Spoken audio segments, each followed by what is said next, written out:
Welcome to the Thriving Outside the Box podcast. Join me, Dr. Kimberly Grocher, a licensed psychotherapist, executive coach, and yoga and mindfulness meditation teacher, as I shed light on the stories of leaders and entrepreneurs across industries who have not only dared to create their own path in their careers, businesses, and lives, but found a way to do it while thriving mentally, physically, and spiritually. I hope you walk away with the inspiration to do the same.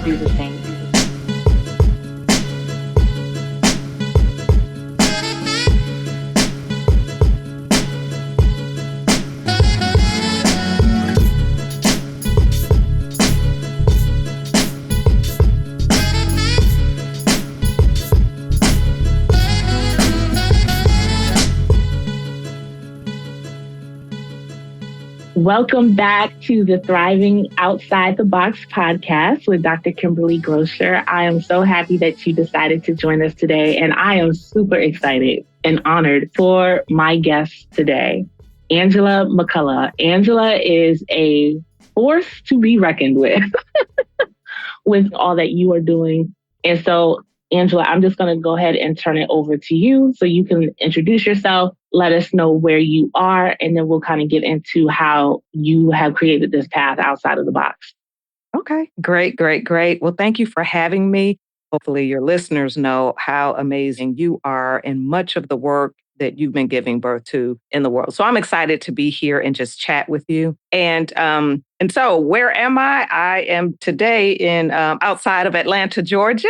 And I am coming to this podcast, hopefully sharing some things of value as a greater than 3-decade public servant. And at this point, having risen to the senior executive service and recent author of a recently released book, where I interviewed a myriad of different women to understand what their journey, how they did it, how they got to the top, and how they overcame some of the challenges that we all face in the workplace. So excited to talk about all that.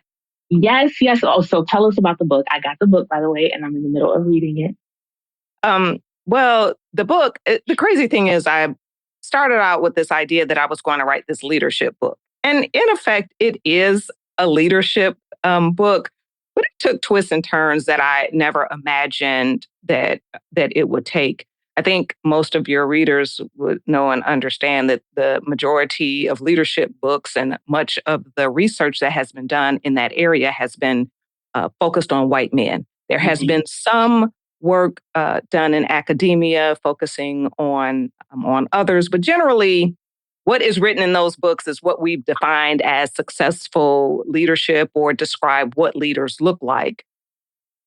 The reason why I wrote the book about the public sector is because, first of all, they're paid by the taxpayer and they are in every facet of our life, whether you're, city, state, local, education. These are all public servants. And I think oftentimes they're unseen and unheard. We don't think about them, but they're the people that we are expecting to deliver our services that we pay taxes on. And so I wanted to work in that space to understand what was going on there. And then, like, even the private sector, when you get to the tops of those organizations, there is not a lot of diversity that is there. And you have to ask, if there is a lack of diverse opinions, what kinds of policies are coming out, right? And so I believe that many of the policies are very narrowly focused or they're missing nuance of other lived experiences. And so I thought that that also became part of why I wanted to talk about the public sector, because I do believe they are some of our unsung heroes. But you don't think, you're quick to complain if your services are not what you want them to be, or quick to say that's good enough for government work. Right. But you let some of these public servants not deliver, there is definitely impact on your everyday life. And there are, the numbers, are in the book. Public servants are everywhere, city, rural, and all of that. And so I really wanted to highlight those individuals who are maneuvering through those public sector spaces because it touches all of our lives. And so for me, I set out to understand particularly for women of color operating in these spaces that generally aren't open to us. How did they overcome? What did they have to accomplish to get to the top? So it was a leadership book, but it ended up taking twists and turns that I didn't really know where it was going to end up. And anyone that sets out to write a book, I think you start out with this idea of what you're trying to find or what you hope to give birth to. And then as I began interviewing these women, and then particularly when I began to go back and listen to the interviews, there were just things that kept cropping up, things that really became apparent to me that of all the women that I had interviewed, just about every single one of them, I mean, incredibly successful, educated, I mean, minimally bachelor's degrees, many of them advanced degrees. You know, we have letters galore outside of our name. And this is what just about every one of these women, this was their story, those letters behind their name. And yet, even with all of that behind them, they each had different types of struggles. And what became apparent to me is the struggles that they talked about are also the struggles that are written about, particularly when you look at academia and you're looking at systemic racism or systems of oppression, and a lot of stereotyping goes on. Interesting, sort of the reason that stereotype is in the title, because just about every woman in that book came up against some type of stereotype about who she is or who she should be. And in the face of knowing that you're not wanted and you're not welcomed, these women had fortitude anyway, and they had resilience. The sad thing about it is we have to have so much resilience that tends to take its toll on us mentally and that type of thing. And even the biggest takeaway in the book was that even with all of that, they still couldn't get there on their own. Every single woman had, in many cases, a sponsor. Someone who was willing to say, yes, you have every degree, every certification, you've checked every box, you've taken the jobs no one else has taken, but I'm going to reach out and help you out. Once I had completed all of the stories, that was the thread that ran through every single one of those stories. That even with everything they had done and their incredible successes, they still could not have gotten there without a sponsor. What I found probably more painful than anything else is how many women, particularly women of color, are not in spaces in the workplace to even build the relationship to have a sponsor. And so now that is really impacting this next set of work that I am doing at really looking at, mentors and sponsorships and what are the ways that women in the workplace, and particularly women of color, can position themselves in places to build those kinds of relationships where they can have that type of support. So, first of all, your book is amazing. Well, first of all, let's start and say the name of the book. What's the title of the book? Okay, I can do that. Yeah. Beyond Gender and Ethnic Stereotypes, How Women of Color Are Redefining Public Sector Leadership.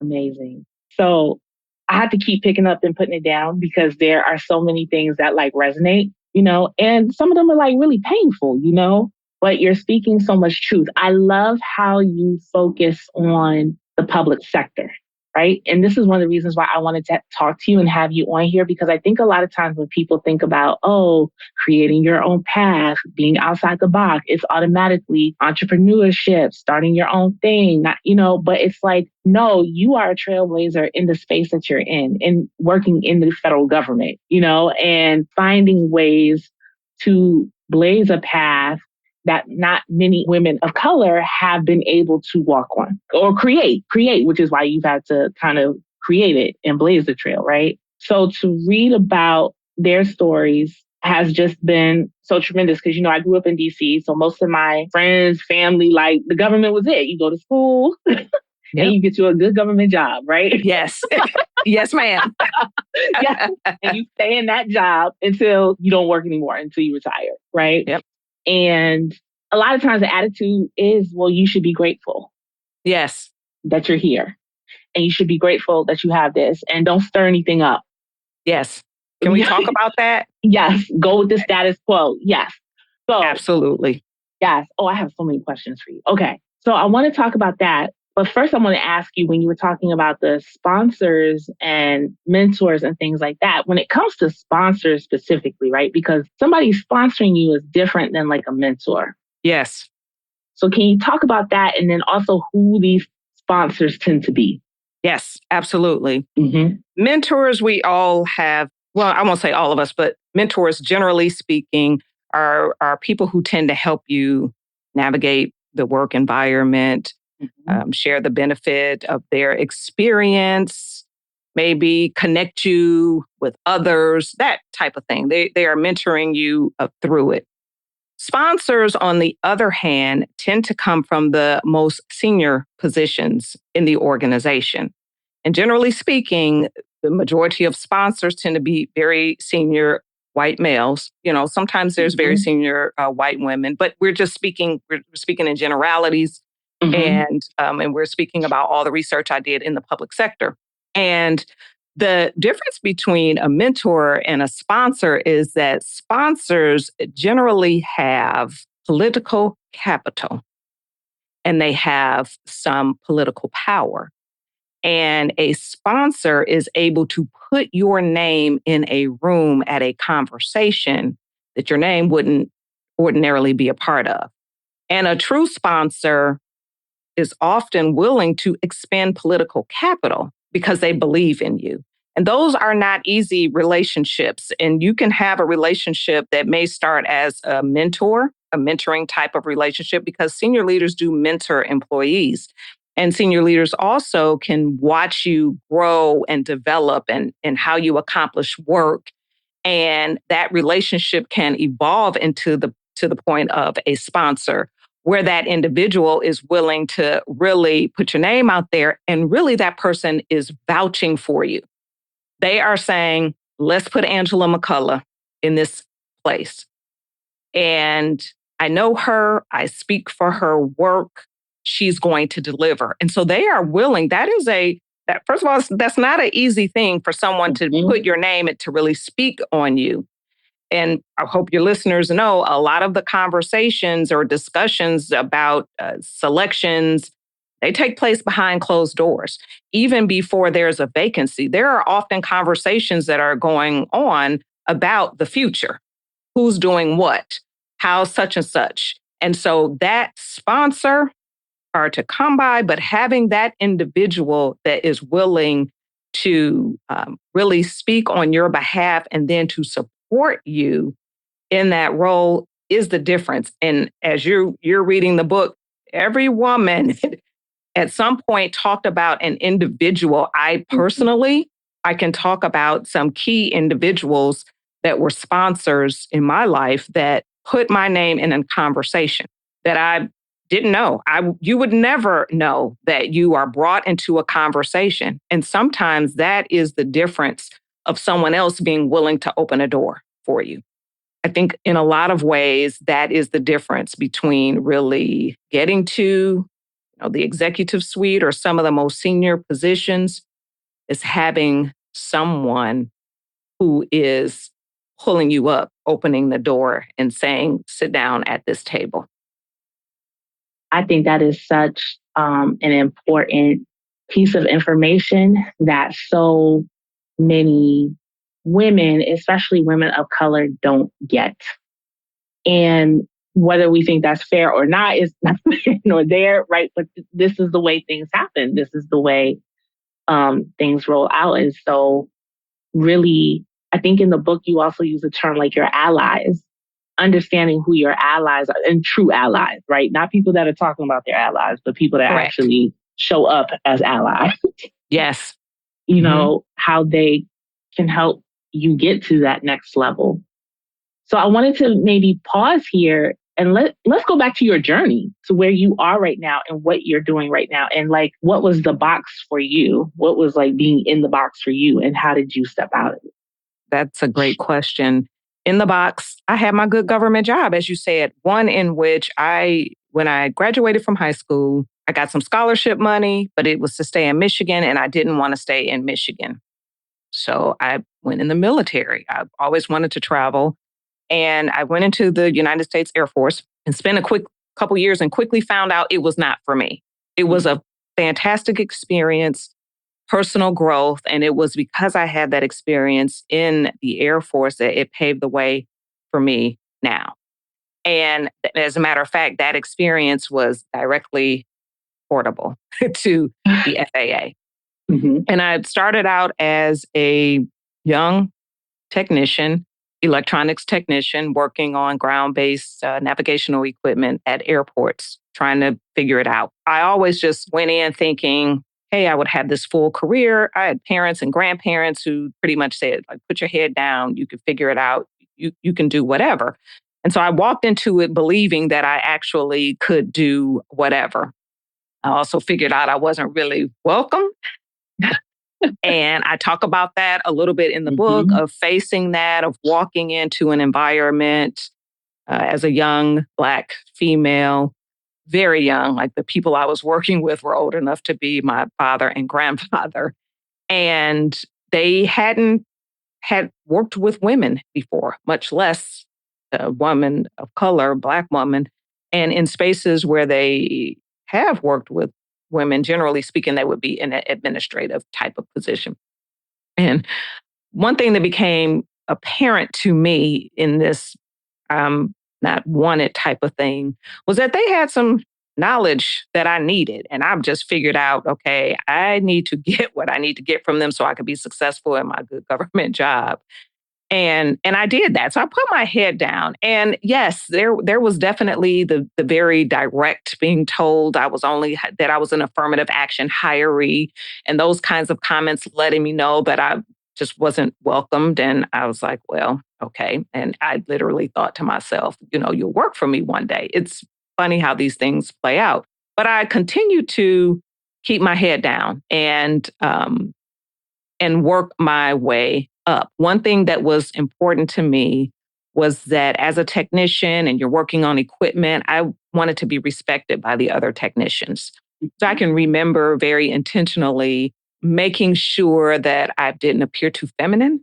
And what I mean by that is we're technicians. So most of the time, jeans and sneakers. So I had on jeans, sneakers, jeans, boots, sweatshirt, nothing overtly feminine. Nothing. It was my way of sort of sameness, or my way of, if I show up like this, I don't stand out too much, until I realized it didn't really matter what I did. I was going to always stand out a little bit because, I was the only one until a certain time when I got to Illinois. And then there were other women of color.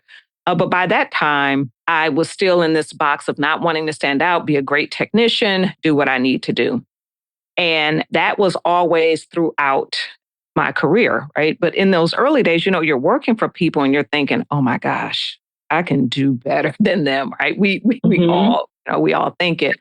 And I remember applying and being selected for my first management position.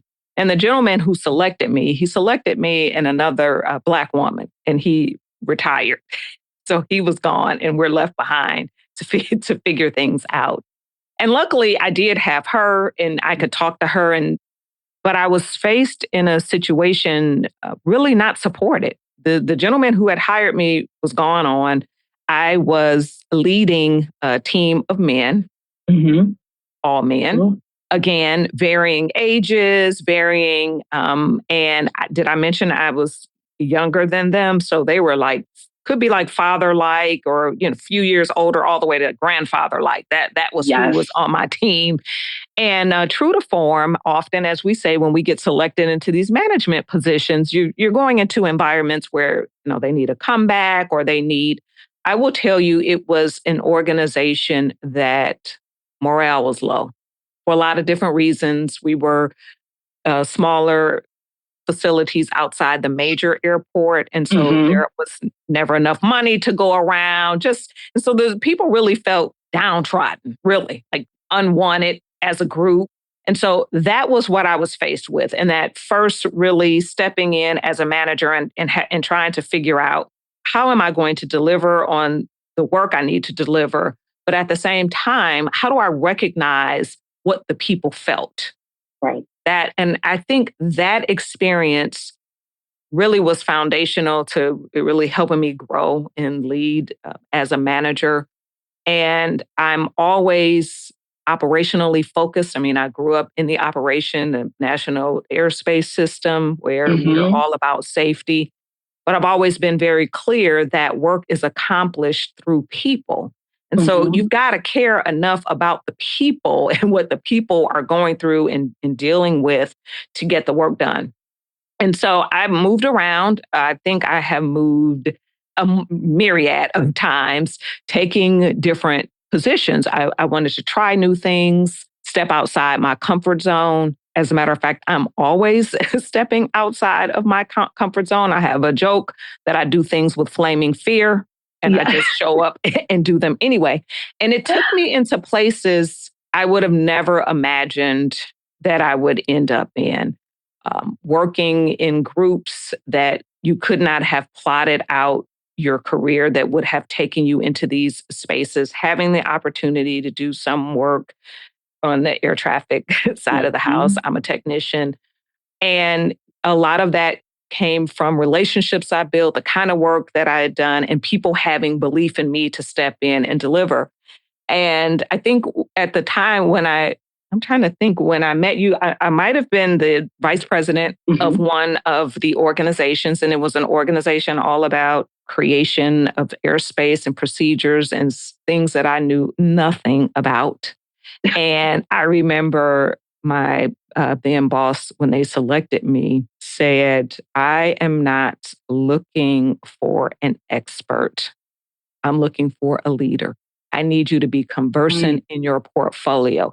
That was a key, right? That's a good one for people that are listening. At some point in your career, it's no longer about you being an expert. It's about how you can galvanize people, how you can you galvanize people around an area, around a focus, and you go and you go and get things done. So I never imagined I would be there. And then the step after that, as the opportunity for the Deputy Chief Operating Officer position, I never saw that coming. That was one of the most challenging positions to be in. The magnitude of that work, responsible over the full national airspace system, and the personal growth that I had in that particular position. But the reality of it is, while I did enjoy that, some of the things along the way of me moving around, I had spent 4 years away from my husband.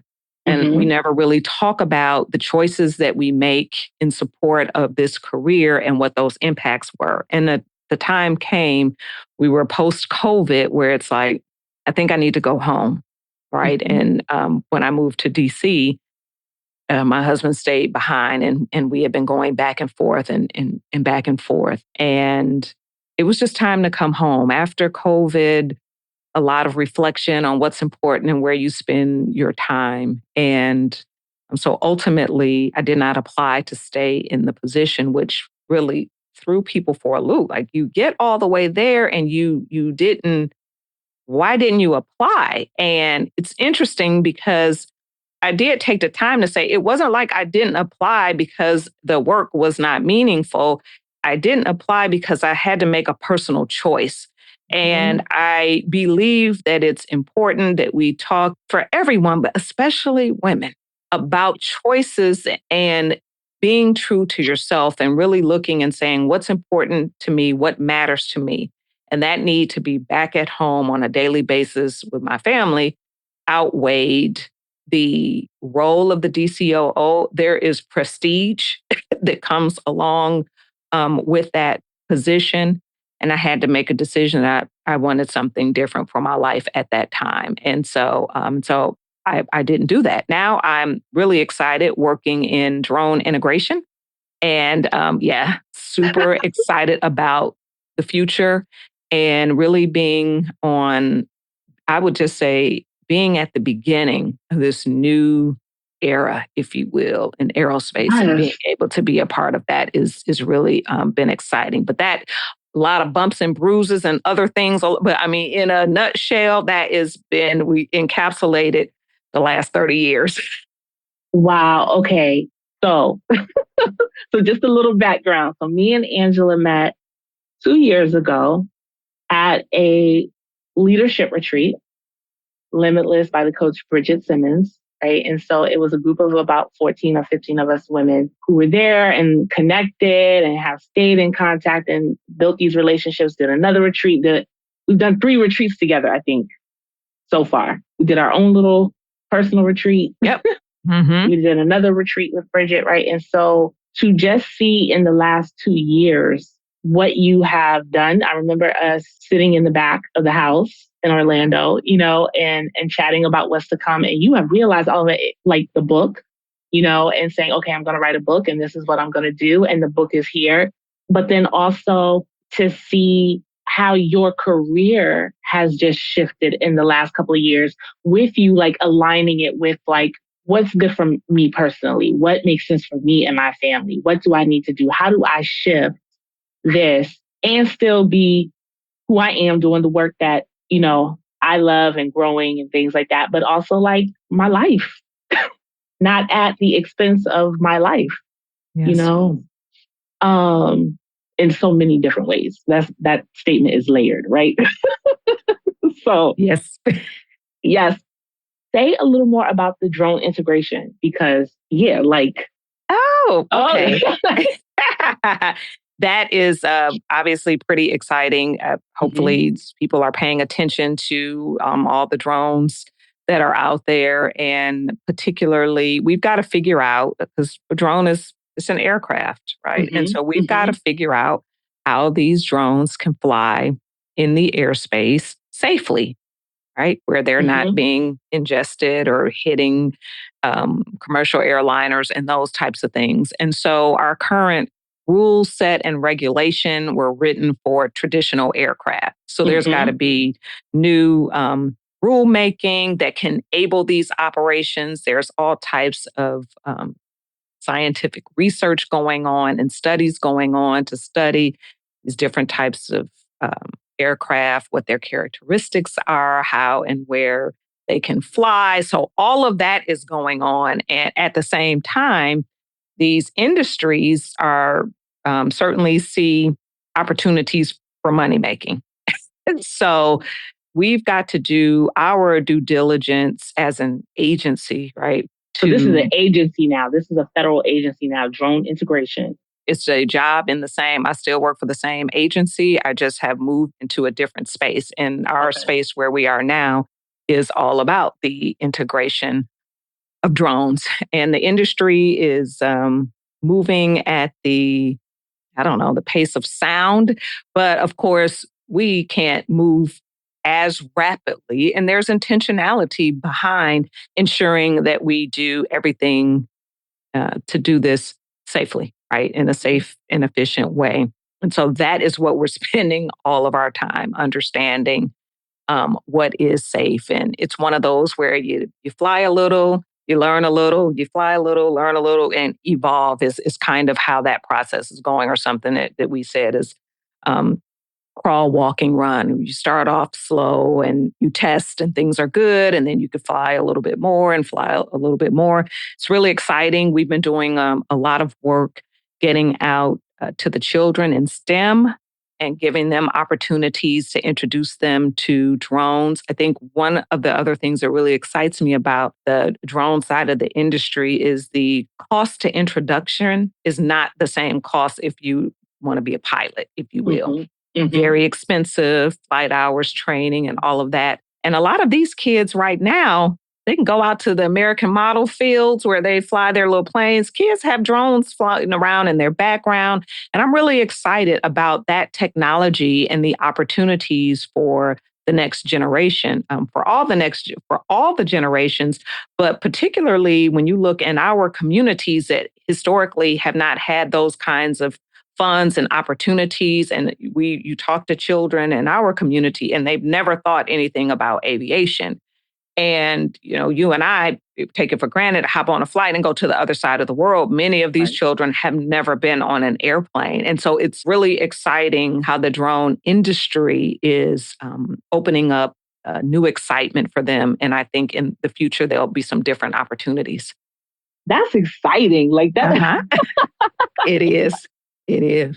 I didn't even know that was a thing. So, I have a media background, film background, things like that. So when I think of drones, I think about for photography, for filmmaking and things like that. And on the other hand, going out and there's no privacy, right? Because everybody's got drones everywhere.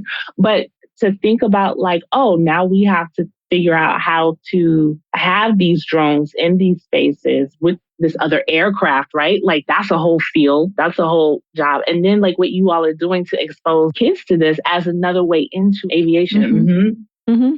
Like you said, I think a lot of people, women, men, cross-race or genders maybe feel like I would have liked to have been a pilot. I would have liked to have, that seems like that would have been a cool job. But first of all, how to even get there?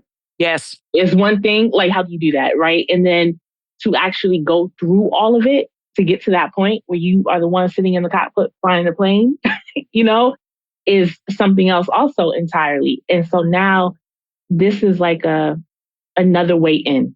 Mm-hmm.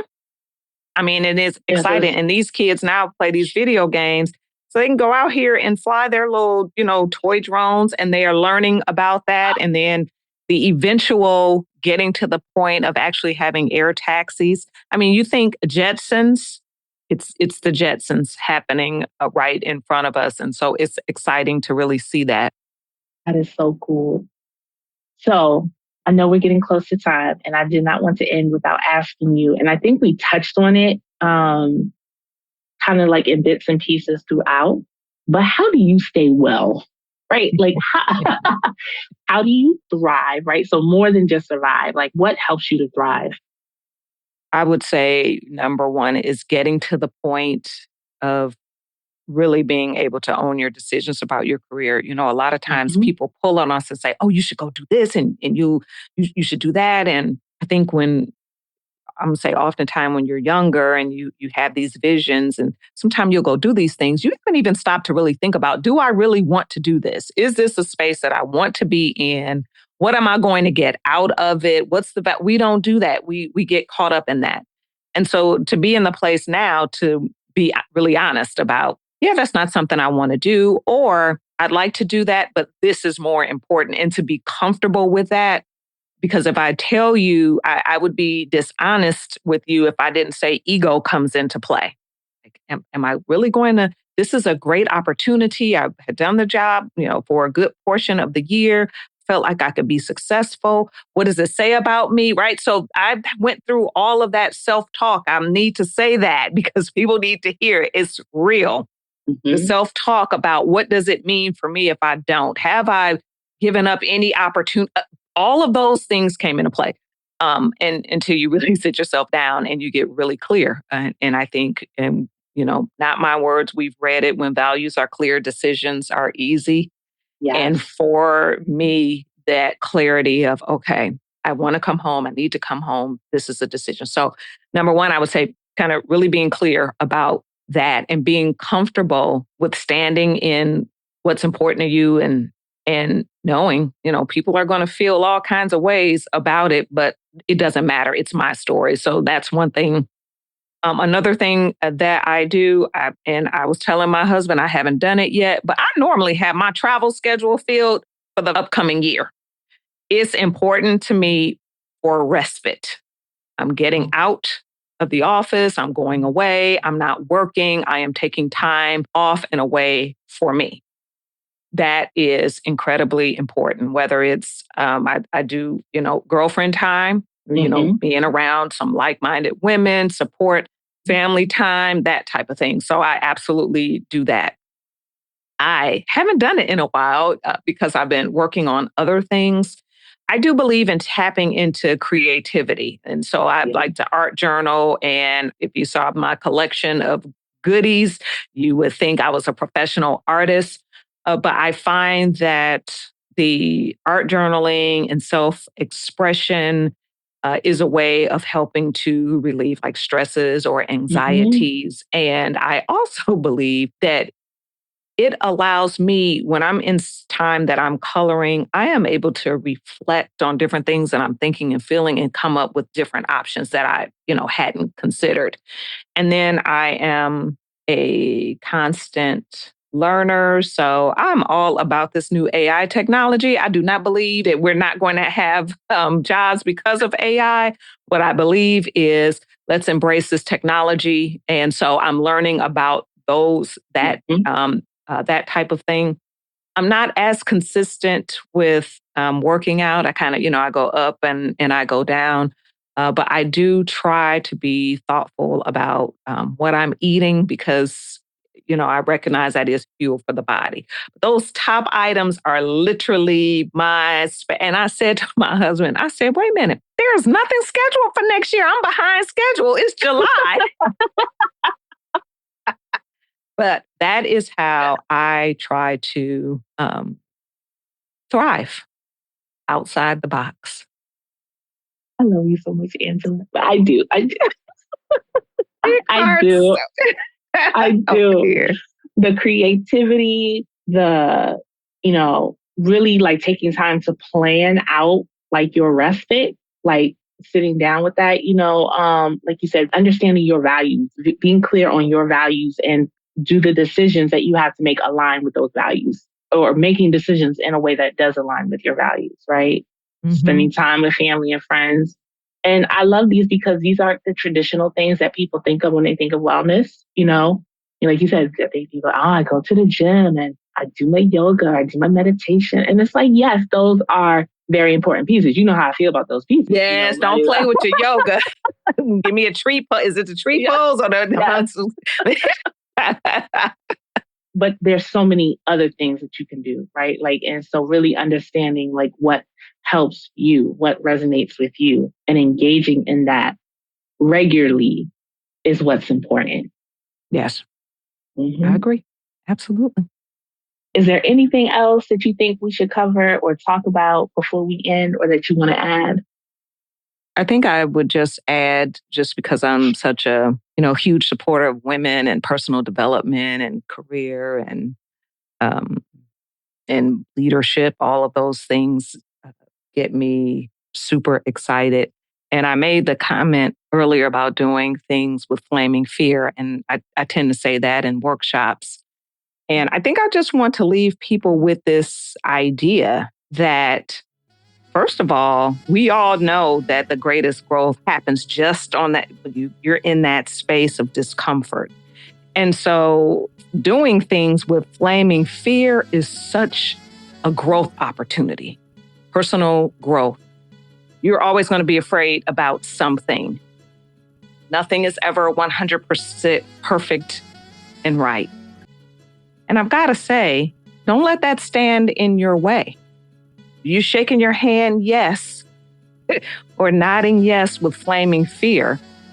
And I think that might be a key to really finding a reward and some fulfillment is to do the doggone thing anyway. I love that. I'm sure many people out there needed that reminder. I know I do. And I try to talk to my clients about that too. You can't wait for it to go away. The fear is not going to go away. You have to do it afraid.